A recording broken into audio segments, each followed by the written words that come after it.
Welcome to the Gold Exchange with Keith Weiner, where we untangle market and policy complexity using timeless economic principles. For show notes and archives, go to goldexchangepodcast.com. And now, on to today's episode. Hello again, and welcome to the Gold Exchange podcast.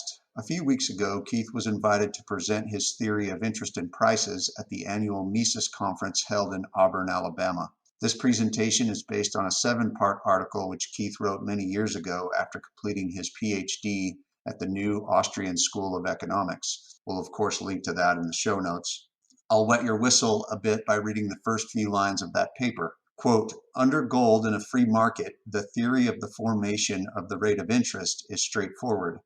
The rate varies in the narrow range between the floor at marginal time preference and the ceiling at marginal productivity. Keith defines these terms in the presentation. There is no positive feedback loop that causes it to skyrocket as it did up until 1981 and subsequently to spiral back into the black hole of zero as it is doing now. It is stable. In an irredeemable paper currency, it is much more complicated, end quote. Lucky for us, Keith specializes in uncomplicating the complicated. I hope you enjoy this presentation. Please listen through to the end to hear a few summary thoughts from Keith.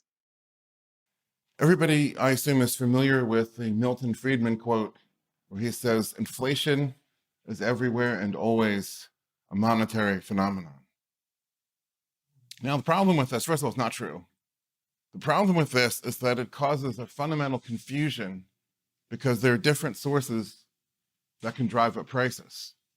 So I've coined a term that I think is apt for something that I want to set aside as a non-monetary force, which I call useless ingredients. So that is every time a regulator, every time a taxinator forces a producer, whether it's a producer of services, such as a hotel, that suddenly they have to have all of these hand sanitizing stations all over the place and free masks all over the place. Who knows what they have to do in the bathrooms of each room, drive up the cost. But they drive up the cost in a way that the consumer does not appreciate, does not want to pay for, and very often doesn't even know that they've done it. Or the taxinators say, well, let's add a 25 cent per gallon tax on gasoline. And for 2 or 3 months after California did that, sometime was it last year, year before, everybody knows, oh, it's a new tax. After that, they forget that and they say, look, the price of gas is up, it's inflation. Now, in a certain sense, you could say, well, fine, inflation means rise in prices. And so, okay, whatever, that's the definition. Let's just go with what is in common use out there. But it fundamentally causes this confusion between this non-monetary stuff, which is relentless. Every day in every industry, every business is being hit with more and more and more of this stuff. The compliance stuff, every restaurant having to go through validating the supply chain and every dish and ingredients list and calorie counts and all these things. It's relentless. But the causes and effects of this are fundamentally different from monetary forces that push prices either up or down. And yes, I did say down. So ladies and gentlemen, I'm Keith Weiner. I founded a company called Monetary Metals. I'm very interested in the interest rate because we pay interest on gold and we're trying to bring back the gold standard by paying interest on gold. So it's kind of a unique concept. And so I'm very interested in interest rates for this because it's interest rates ultimately that are the monetary force. Forget all this tax and regulatory stuff. I think that's pretty well understood. The difference between these, they both can force the price up of consumer goods. But on the non-monetary side, you have a very simple thing. They come to a restaurant and say, from now on, you have to put in an Americans with Disabilities Act bathroom. So that takes your restaurant from 15 tables to 12 tables. You've just lost 20% of your revenue, and therefore the prices have to go up, or maybe you go out of business and there's fewer restaurants and therefore less supply. Prices have to go up to compensate for that. That's a one-time thing. It's a step function up in price until the next thing, but there's no dynamic. That's not a moving system. In the monetary side, it's a dynamic. So the question that I think should be asked here is what happens when the central bank pushes interest rates below time preference? or to use the term from Mises that Professor Herbener was talking about yesterday morning, originary interest. So there's some idea that people have of what interest rate they demand. And the central bank comes along and says, well, we're going to buy up enough bonds. So everybody understands the bond price and the interest rate are a simple seesaw, that every tick up in the bond price is a tick down in the interest rate. So the central bank comes along and buys up bonds, pushing up the bond price, and now the interest rate is pushed below time preference. This is just like any other central planning activity with some differences, but a central planning activity decides we're going to set the price not based on the market, not based on any preferences of any individual economic actor. We're going to now set it based on edict. The interest rate is by far the most important price in the economy because all other prices depend on it. The price of assets is inverse to interest rates. So houses, real estate, stocks, gold, a lot of these things, gold's a little bit different, but the price of assets is rising as the interest rate is falling, and consumer prices is a whole different thing. So that's the thrust of my talk, is to look at the monetary effect on consumer prices. So they push the interest rate down below time preference, and they set in motion a dynamic characterized by resonance and positive feedback loops. So the best way to understand resonance is, everybody seen the video of the collapse of the Tacoma Narrows Bridge? It's fascinating, and it's also amazing that it was actually captured on film. Somebody must have had an 8mm camera there at the right moment to actually watch the thing going down into the drink. It's not like people had iPhones in those days. And so what you have is that, there's a gorge with this river running through it and a bridge spanning over it. And there's a gusting wind that comes down the gorge. Not a steady state wind, but it's gusting. And the gusts have a periodicity of the gusting. Turns out it matched the resonant frequency of the bridge structure. You cannot understand this as a problem of statics. The engineers who designed this bridge understood the load and the weight and the amount of steel that they had and everything else. That was fine. In fact, when it fell, if I recall the video, there's only one car on it. And the guy who's in that car abandons ship and comes running down because he realizes the bridge is twisting. So with each gust of the wind down the gorge, the bridge, it's a torsional, it's a twisting wave. But because the periodicity of the gust matches the resonant frequency of the bridge, with each twist, it grows in amplitude. Eventually the steel shears or tears or whatever happens, and the whole thing dumps into the drink. And so there's a dynamic system here involving resonance and positive feedback. So think about Jimi Hendrix. He's playing the guitar, right? And then he holds the guitar up to, particularly this is my amplifier, holds it up to the amplifier.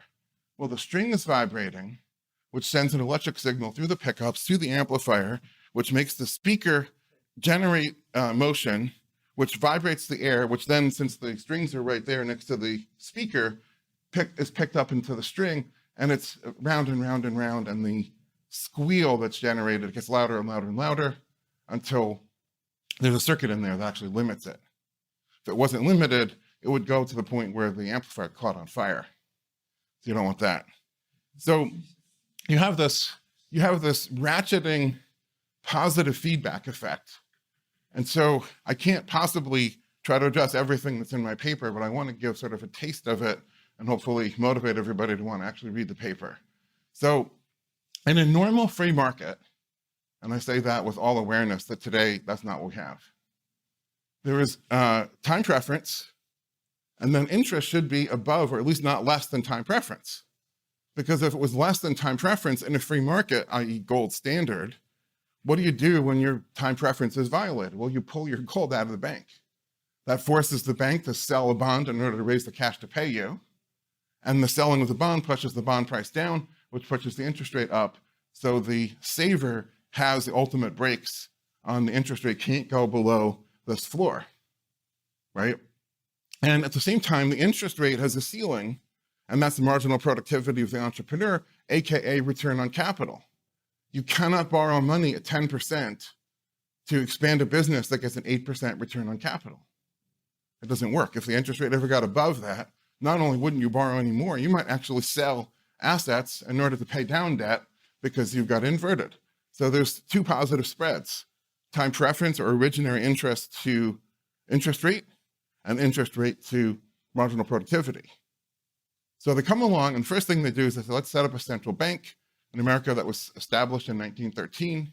1933, they disenfranchised the savers by making gold illegal, which means now you can't withdraw your gold out of the bank anymore. You have a choice of either owning a bank deposit or effectively a Fed deposit in the form of paper cash. No longer can you really opt out. You're stuck either way. And so they can set in motion this dynamic, and the dynamic really takes off after World War II. We have this incredible skyrocketing of interest rates starting around 1947 and going through 1981. And during this time, what they did was they pushed the interest rate below. So what do people do? And especially now, you can't own gold after 1933. That's illegal. So consumers who are violated, and individuals who are violated by this, start to buy and hoard goods, not raw commodities necessarily, but they start to hoard goods. I'm just old enough to remember being a kid in the late 70s, and my parents, if let's say they'd go to the supermarket, they'd buy 100 cans of tuna fish, or they'd buy 50 boxes of Kleenex, or they'd buy 5 big tubs of detergent. And so I call it, people preferred a pantry balance to a bank balance, because everyone realized the prices are going up. But now here's the ratchet effect to this. It isn't just consumers doing this, businesses get in on the act, and businesses begin to buy not only the raw materials, but to hoard the raw materials and hoard the goods in between each step. If you have a 17-step production process, as you go from raw materials through all these steps to finished goods, and in between each stage, you have a warehouse full of partially completed goods. This is so alien to anybody in the business world today. You talk about this, it's like you're talking about life on planet Mars. But that's how it was in those days, because when you bought your raw materials, the longer the time that elapsed between the purchase of the raw materials and the sale of the finished goods, every price of every good was up every week. I recall that as a 12-year-old going to the grocery store with my parents. Every week, every price was up, enough that I noticed it, and I was a kid and I wasn't paying for any of it. So the longer you can stretch out that process, the more money you can make. So businesses get into the act of borrowing to finance ever increasing. It's not just to finance a hoard of commodities. It's a race condition between the production of this stuff and an ever rising rate of purchasing of it in order not to even consume it, but to just build bigger and bigger buffers or hoards of this stuff. And so you have this ratchet now of borrowing, which means selling more bonds, which is pushing down the bond price and pushing up the interest rate in order to finance more hoarding of goods. But the production of goods doesn't keep up. And that's because the interest rate is rising. So every time somebody goes to do a business case, should I borrow money to buy all the tools and equipment to build a factory to produce more of this, the interest rate is up. Your business case is spoiled. And in fact, actually, production is going down because every time a factory gets to end of life, and then they say, well, now we're going to borrow money to, wait a minute, interest rate 16%. We don't have a business case for that. And so it's a gutting, it's a hollowing out of an industry, especially capital-intensive productive industry. So that describes the 1960s through 1970s until the so-called Volcker-Reagan miracle of 1981. It occurs virtually the moment Reagan gets into office. The interest rate finally hits its spike high. You get defaults. Banks are reluctant to lend. Interest rates spike. Now what happens? Well, interest is pushed below time preference, but every time the interest rate is going up, so is time preference, because the consumers aren't stupid. They can see that prices are relentlessly rising. And so, yeah, okay, now they're paying me 6% in the bank. I don't care, because I see inflation is at 10 or whatever. Well, eventually, interest spikes up. Was the Fed funds rate 19% or something like that in 1981? Eventually, it gets above time preference. Unfortunately, it also gets above marginal productivity. Now you see the exact opposite pattern. The liquidation of commodities, lean and just in time, begin to start to become trends in the United States, imported from Japan, where they had it much earlier because They were devastated in World War II. And with interest below time preference, you have a ratcheting up. With interest above time preference, you have a ratcheting down. The liquidation of commodities, more and more commodities being squeezed out of every aspect of production. A grocery store has, 25%, I think, of its inventories on the shelves, 75% on a truck that's already on its way. There's no inventory anymore. There's no warehouses for the stuff anymore. So you get interest above productivity. And what does that mean? It means the marginal business has not got a business case to borrow, except with each downtick in the interest rate. If you didn't want to borrow at 8% and they lower the interest rate to 6%, now you've got a business case for borrowing. So what happens if you're a hamburger place and they lower the interest rate, essentially hitting your bid, and now you borrow and you build a new hamburger store? What happens? What does the law of supply and demand say happens to the price of hamburgers? Hamburger supply increased. Hamburger demand is probably pretty inelastic. So the price of hamburgers falls. And so what you see is soft, if not falling prices. They may not fall because of ever increasing useless ingredients, but what you see is soft prices, and in a lot of cases actually falling. As each time the interest rate ticks down, you get the next wave of borrowing, but the borrowing is lethargic and only on a downtick in interest, increasing production. And so you have essentially an over capacity subsidized by the ever falling interest rate.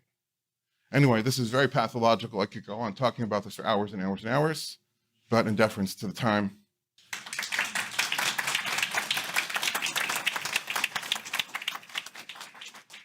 All right, Keith, thank you and congratulations on this well-delivered presentation. I know you've received a lot of good feedback since. I'm sure it was a challenge to sum up what is a 7-part article into about 15 minutes. I just wanted to ask you if there was anything that you would like to add for our podcast listeners that you would have said if you had more time. Yeah, that's a good question, and the time slot was really hard limit. And I think the thing that I want to say to summarize the whole thing is that in a free market, there are lots and lots of negative feedback loops. If you were to go to the grocery store and they said, okay, we have sirloin steak, at $199 a pound, well, you wouldn't buy it. And the fact that, you and a lot of other people wouldn't buy it, and the fact that nobody's buying it forces them to mark it down. And so the lack of buying is a signal, not just a signal, but actually a force. The store has no choice, because if they don't mark it down, then the meat spoils and then they get zero. So they keep marking it down day by day until they find the consumer bid, essentially. And that's all through every aspect of a free market is these negative feedback loops. The correction for high prices is high prices. The correction for low prices is low prices. But when the government interferes, you can talk about their interfering in the use of force, initiation of force, non-aggression principle, and all that's true. But from an economic perspective, what they're doing is they're blocking the transmission mechanism for some sort of negative feedback. They want a price to be too high or too low. That's the whole point. That's not a bug, as we say in software development. That's not a bug, that's a feature. That is the intended effect, is to push something out of line, out of whack, out of balance, to make a price wrong and wrongful because of their either political aims, they want to buy votes, or because just plain old, I guess you'd call it kleptocracy. They're just looting the people by what they're doing. And so they selectively disable certain negative feedback loops. And then in the case of an irredeemable currency, the whole point and the whole basis of my theory of interest and prices is that in lieu of the nice and elegant and relatively simple negative feedback loops, that in the gold standard and free market, the interest rate can't go below a certain floor, otherwise the marginal saver pulls his gold coin out of the banking system. It can't go above a certain ceiling, otherwise the marginal entrepreneur stops borrowing and may even sell his capital, stock. An irredeemable currency, instead of these nice, elegant, negative feedback loops, you have positive feedback. And a positive feedback loop is one in which the more out of whack it gets, the stronger the signal to keep moving farther out of whack. And so, you get this runaway, and thus my air guitar showing, Jimi Hendrix holding the guitar up to the amplifier, my analogy of the Tacoma Narrows Bridge, it's a positive feedback loop system.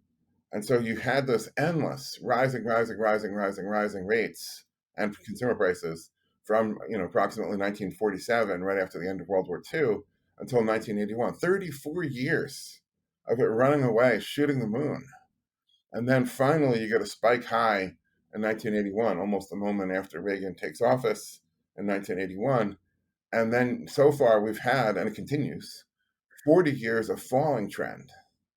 And these long positive feedback loops, just runaway in one direction trends, are just enormously destructive. And if there's one thing that I would leave listeners with, it's that be careful advocating for the government to monkey with something, because you may replace a negative feedback loop is a corrective feedback.